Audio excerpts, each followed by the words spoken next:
Et si on parlait de Spider-Man Brand New Day, les gars. Aujourd'hui, c'est Mr. Fantastic qui vous parle de Spider-Man.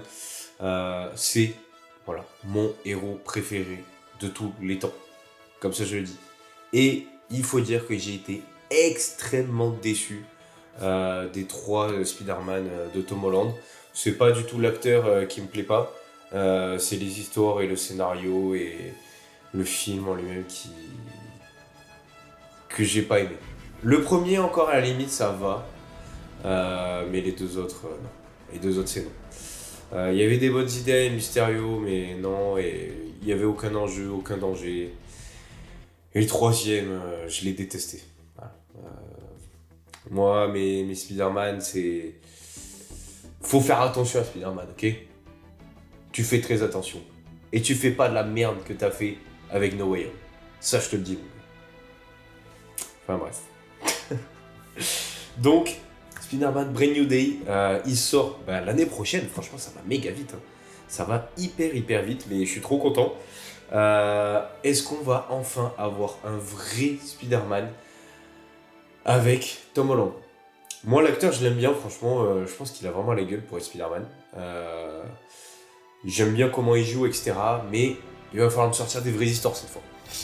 Donc, ce qu'on sait à peu près sur le film, c'est qu'il y a eu déjà des recherches de casting. Une personne, une jeune fille rousse, qui pourrait être différents personnages. Moi, honnêtement, j'avoue que les personnages qui ont été cités, je connais pas trop. À part, évidemment, Mary Jane.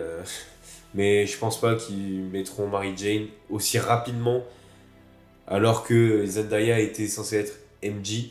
Voilà, je pense qu'elle arrivera peut-être dans 2-3 films si le deal avec Sony tient toujours, etc. Mais donc voilà, peut-être Jean Grey, mais je vois pas du tout ce qu'elle foutrait dans un Spider-Man, honnêtement. Pourquoi pas jouer une Gwen Stacy, ou pourquoi pas une Felicia, mais franchement ça peut être stylé. En vrai, Black Cat ça peut être stylé parce qu'on l'a jamais vu dans les films. C'est un personnage très important pour Spider-Man. Et voilà, Felicia, elle est pas là pour Peter Parker, elle s'en bat les couilles. Elle est là parce que c'est Spider-Man. Voilà. Et vraiment, c'est une toute autre histoire d'amour. Enfin, en tout cas, c'est une toute autre romance avec Felicia qu'avec toutes ces autres conquêtes à Peter, que ce soit MJ, Gwen, Betty, etc. Enfin, dans les comics. Donc, bref. Et ça peut être très intéressant de la voir pour la première fois. Après, elle était apparue dans Amazing Spider-Man 2, mais bon, elle a eu 2 minutes de temps d'écran, quoi. Donc, aussi, il y a eu un casting qui me plaît énormément, mais passer derrière ça, ça va être compliqué. C'est un casting d'une personne asiatique entre 30 et 50 ans. Honnêtement, moi, je vois qu'une seule personne pour ce personnage-là, c'est tout simplement Mister Négatif. Honnêtement, ça va être très dur parce que, à côté de ce qu'on fait Insomniac avec Spider-Man PS4 et Mister Négatif, franchement, il va falloir passer derrière. Moi, je vous dis bonne chance. Mais bon, après, on peut avoir confiance, mais ça va être très stylé. Et puis surtout, le réalisateur qui fait le film, c'est celui qui a fait Shang-Chi. Et il était destiné de base à faire les Avengers. Il devait faire Kang Dynasty et Secret War. C'est pareil, enfin, il est passé de Shang-Chi, un film qui était intéressant. Moi, je l'ai très bien aimé, Shang-Chi, franchement, ça a changé et tout, c'était très cool. Et surtout, j'ai adoré les chorégraphies de combat, vraiment, c'est... J'adore. Moi, les chorégraphies de combat, c'est un truc que vraiment que je surkiffe à la mort. Et si on a du mal à voir dans les combats et tout, ça me sort un peu du truc. Et là, franchement, c'était cool. Donc, il passe de Shang-Chi à scénariste pour les Avengers. Et au final, bon, c'est les frères Russo qui sont arrivés avec la nouvelle idée de...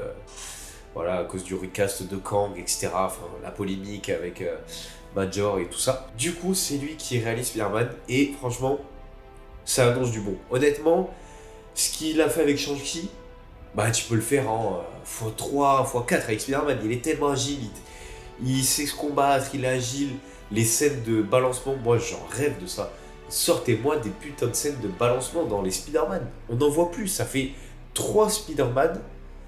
On aurait pu avoir les 3 putains de Spider-Man se balancer dans New York à travers toute la ville.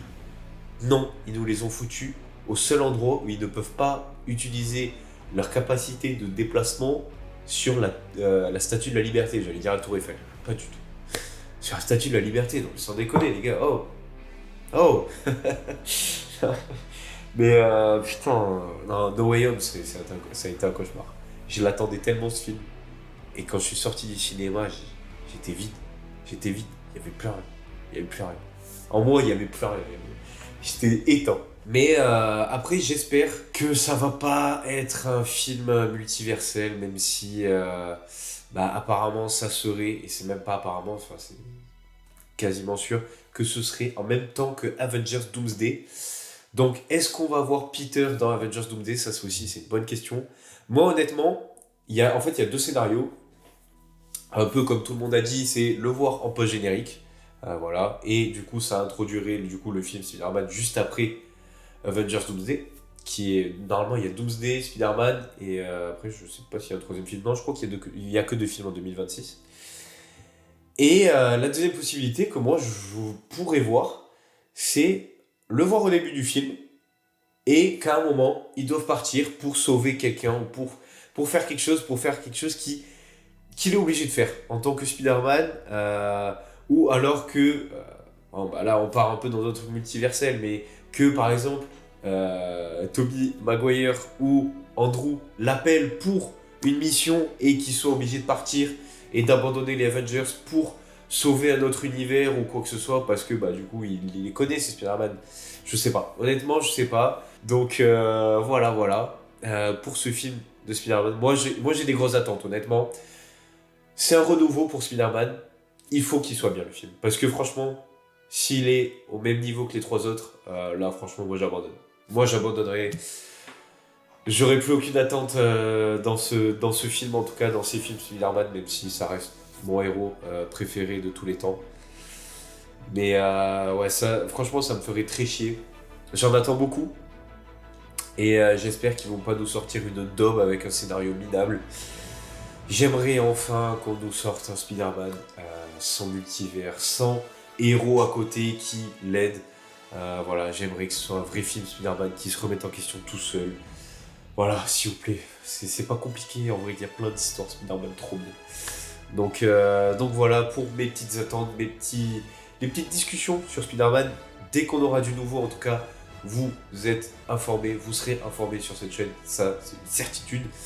C'est tout ce que j'avais à dire sur ce petit Spider-Man 4 Brand New Day. C'était Mr. Fantastic pour vous parler de Spider-Man, et moi j'ai plus